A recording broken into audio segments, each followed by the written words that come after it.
Hello hi friends आशा करुँ समस्ते भलरे थे देखु धान गछ इमितिका हल करदे रुईदेली किंतु सार पकाइवाई पैसा ना मुझे सार पकई पार नी कि मोर देखो लोकंर धान सार पकई ये करके धान केमती आई मोर सार धान कर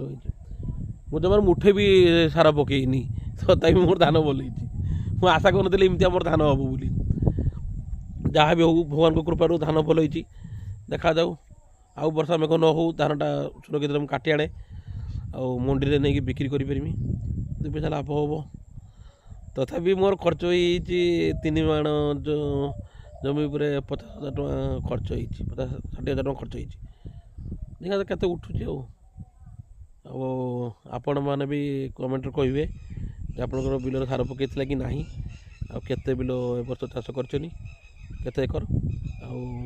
धान केमती है पैसा केते टका खर्च करते कहे रोचे आपणकर दिलीप कुमार द्विवेदी।